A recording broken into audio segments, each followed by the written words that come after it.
Hi there, I'm Christina Johnson, transformational nutrition coach, and I have a private health coaching practice, Christina Johnson Wellness. And today we are going to talk all about cravings.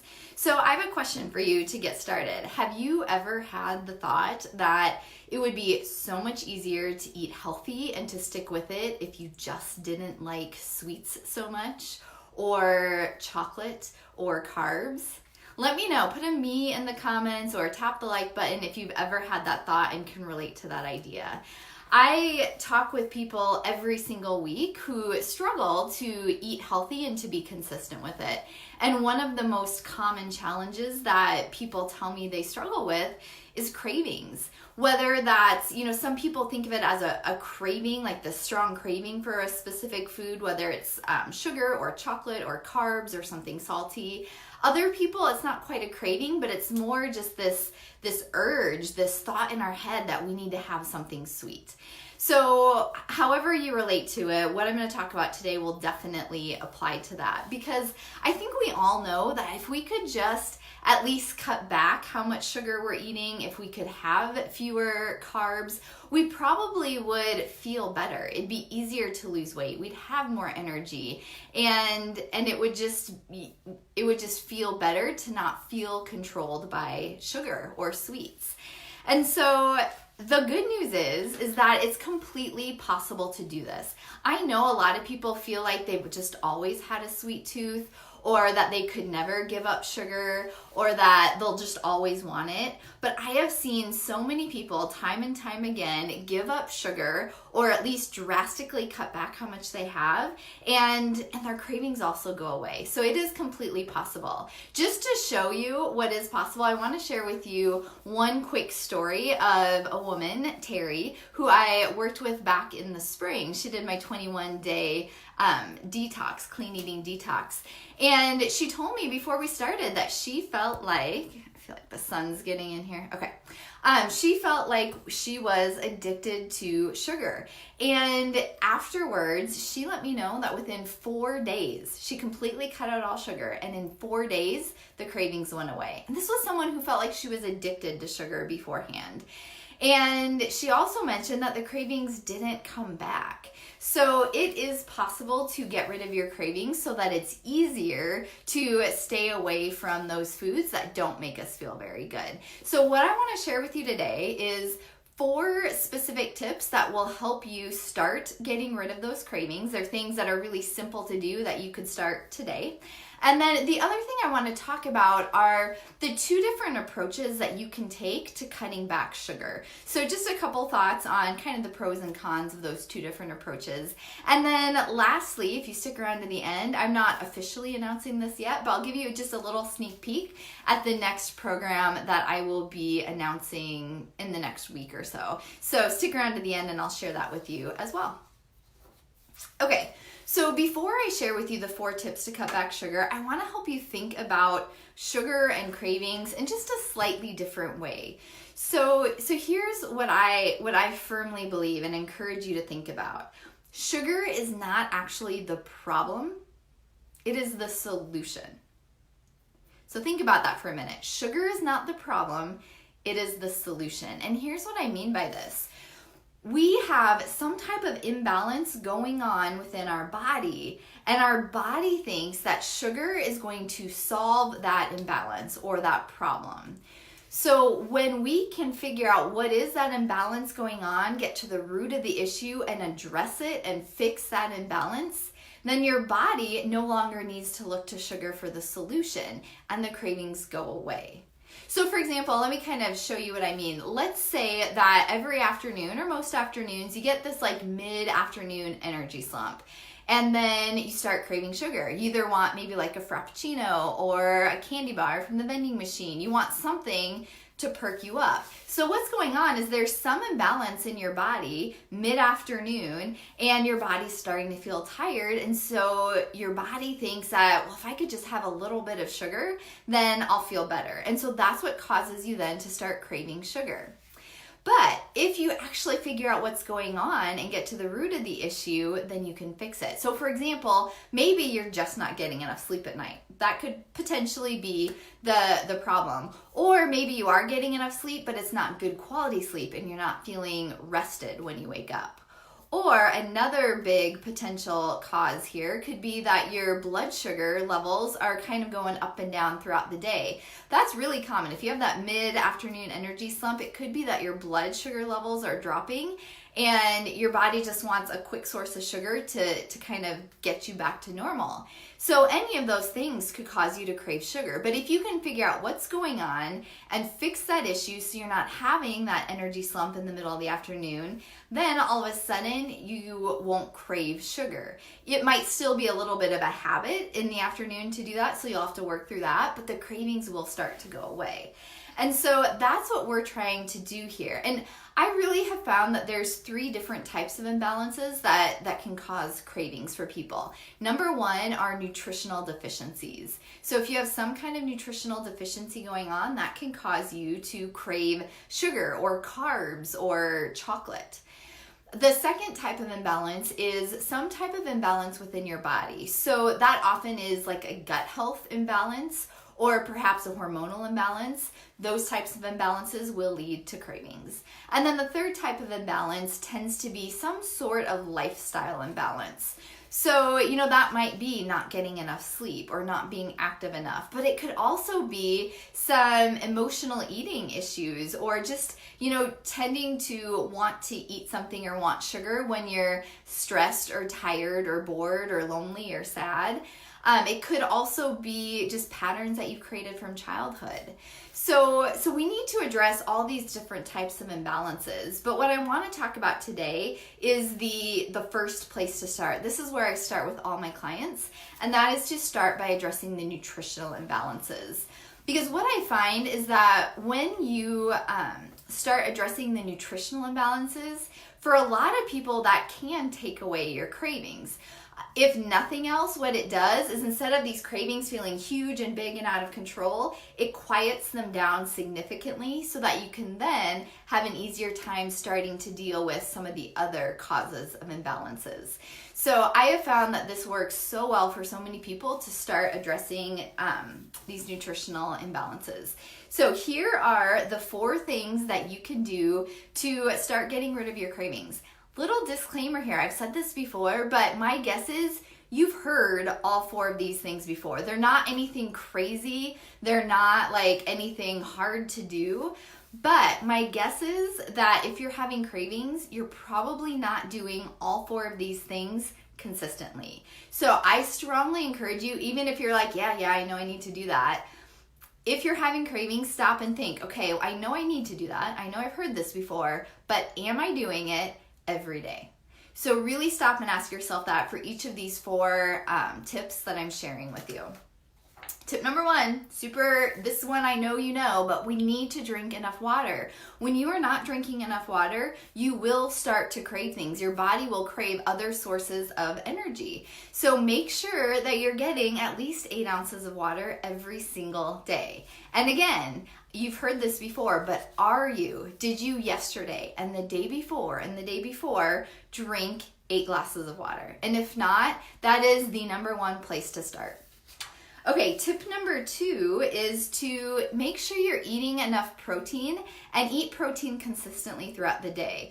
Protein is number 1, it takes a while to digest, so it keeps you full for longer and keeps you more satisfied, but it's also a really great source of energy for your body. And if you're not eating enough protein, your body will start to crave energy from another source, which is often sugar. So again, most people get protein in at dinner or supper, whatever you call it. And a lot of times people get it at lunch, but make sure especially that you're eating protein at breakfast because that really determines your blood sugar levels for the day. So you want to make sure at breakfast that you're getting protein and maybe rein in the carbs just a little bit. Make sure you're getting protein and fat and just, a moderate amount of carbs. Which is different than most American breakfasts, which are typically very carb heavy with little to no protein and fat.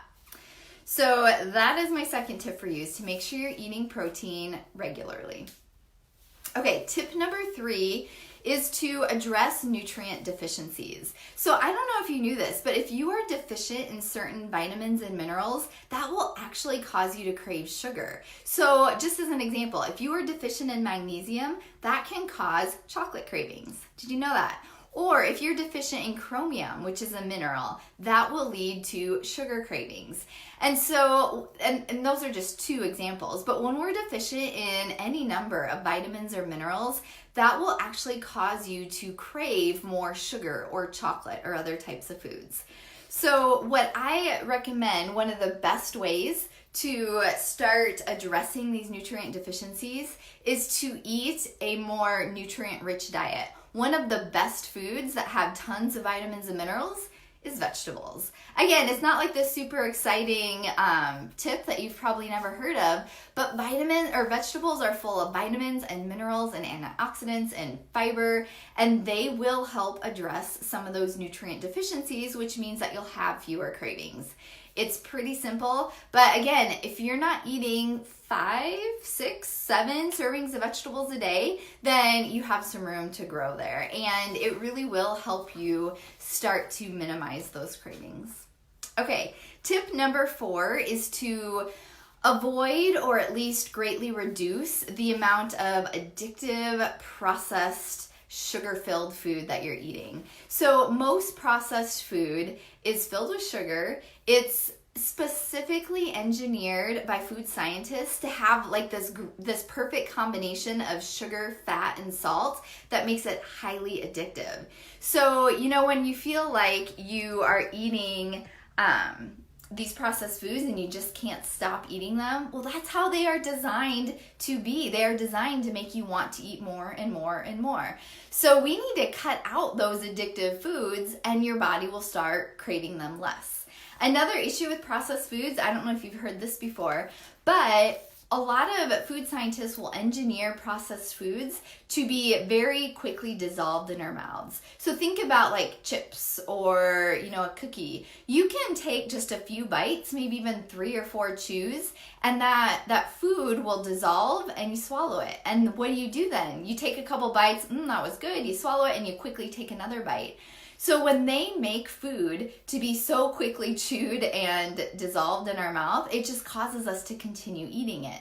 But think about the last time you ate like a piece of broccoli. Were you able to just chew that 3 times and then it dissolved and you were moving on to the next piece? No, because that's not how food was meant to be. We weren't meant to chew food that quickly. So real food, the vegetables and fruits and meat, that's going to take longer to chew and to digest. And so it's less likely to overeat those foods. So that would be my 4th tip. So the 4 tips, quick review before I move on, is drink lots of water. Make sure you're eating protein with each of your meals, especially breakfast. Number 3, make sure that you're eating lots of vegetables so that you start addressing some nutrient deficiencies. And then number 4, make sure that you are reducing or avoiding the processed, addictive, and highly refined foods that are filled with sugar. I will tell you, you follow these 4 tips, and I know they sound really simplistic, but it works. And I've seen it work for so many people. Like Terry, who I talked about at the beginning, within 4 days, she cut out the sugar, the processed food. She started making sure she was drinking water and eating vegetables. 4 days was all it took for her to get rid of the cravings. Now, I will say, maybe not everyone necessarily has that exact same experience, but most people notice a significant reduction of cravings within 1 week. So it is completely possible when you take the right approach. So speaking of the right approach, let's talk about the 2 different ways to approach cutting sugar out of your diet. So number 1 would be just to make some gradual step-by-step changes. So that could look like starting to cut back on how much sugar you're eating. So every day, just really being aware of how much sugar and processed foods you're eating and slowly cut it out, bit by bit. The key here is that if you're going to take this approach, and this honestly is what I do with a lot of my private clients in the Total Body Reset program. We spend a few weeks really identifying how is sugar sneaking into their diet. How can they start swapping out those sugar and processed foods for some healthier alternatives? And what you also need to do is make sure that you're addressing those nutrient deficiencies so that the cravings go down. It's really important to do both of those. So that's one approach. It works really well for a lot of people. The second approach, which I'm sure some of you have probably tried before, that is to challenge yourself to cut out all sugar and processed foods completely for a set period of time. Typically it's 3 to 4 weeks. So let me know, either just put a me in the comments or tap the like button. Have you ever tried to completely cut out sugar? And I'm also curious, were you successful with it? So there's a couple things to keep in mind if you do this approach. So first of all, I do think that completely cutting out sugar for a few weeks can be a pretty powerful way to reduce and get rid of your cravings if it's done in the right way. It also just really can help reset those taste buds so that natural sugars like fruit and cinnamon and vanilla start to taste better to you. And it just helps start some new habits and break some bad ones. So I do think that for a lot of people, this type of approach can be really, really helpful. But a couple caveats here. It does take some effort, but what we really again want to do is make sure that you're cutting out and avoiding the sugar and processed food, but that you're also eating a lot of really good nutrient-rich foods. You have to do both at the same time in order to really help those cravings feel more manageable. So if you're going to do that two-pronged approach, this is a great strategy to try, and it is amazing how quickly cravings can improve and go away. And some people get rid of them completely. Some people find that it just quiets down significantly, and then they can deal with some of the stress eating or the other emotional eating or habits that they have. So those are the two approaches. And I've done both with people, and I've seen both approaches get really great results when it's done in the right way. The key, though, if you're going to cut sugar out cold turkey, here's one thing that I will say to be very careful of, and that is that you have to decide in advance how you're going to approach what happens when that set amount of time is done. So let's say you're cutting out sugar for 21 days. You have to decide that I am not going to, on day 22, go on a sugar binge, because that's not the point, and that's not going to be helpful. So what you really want to do is figure out, how do you make this a lifestyle? How do you deal with all those other emotional eating issues and the mindset behind it that makes you want to eat sweets? And so if you're willing to tackle that piece of it, I think doing a challenge like that where you completely cut it out can be really helpful. So those are the two different approaches to cutting out sugar. And I do just want to quickly mention, I am not officially announcing this yet until next week, but I am going to be offering a 21-day clean eating challenge starting on, I think it's September 16th. So it'll be 2 weeks after Labor Day is when we'll start. And so during this 21-day challenge, I will help you cut out the sugar, and we're going to cut out the processed foods and eat really good nutrient-dense foods. And so I designed this program really carefully so that you are including all the foods that you need to help those cravings reduce, so that you don't feel like you have to rely on willpower so much. And I've laid everything out there. Everything is like step-by-step plans so that you don't have to feel overwhelmed or not sure where to start. And I even provide suggested meal plans if you want to follow them, or you can tweak them on your own. That's perfectly fine either way. But if you've been feeling a little out of control with your eating and you're just ready to rein it in, to kickstart a healthier way of eating, then I highly encourage you to keep your eyes and ears open for the announcement next week when registration is open for the Clean Eating Challenge. So like I said, we'll begin that September 16th. Also though, know that if you register next week when registration opens, you'll save $50. So you want to pay attention next week for that. If you're on my email list, I will send you an email when registration is open, and then I'll give you all the details there so you can get the information and figure out if it's right for you or not. If you are not on my email list and you want me to make sure to send you the information when it's open, then just put a comment or send me a private message with your email address, and I will make sure to send you that information as soon as it's ready to go and available. Okay, in the meanwhile, no matter whether you do this clean eating challenge, no matter whether you start cutting back sugar on your own, I highly encourage you to start with those 4 tips that I gave you today. Start drinking your water, eating more vegetables, eating protein at breakfast, and just just start making those gradual changes, and I promise you that it will make a difference if you do that consistently. So if you have any questions or comments, I'd love to hear them. Just put them in the comments, and I'll come back and check once I'm off. And in the meanwhile, I hope you have a good week. That I wish you all the best as you start working to cut out sugar and start cutting back those cravings. And I will be back here again next week. Bye for now.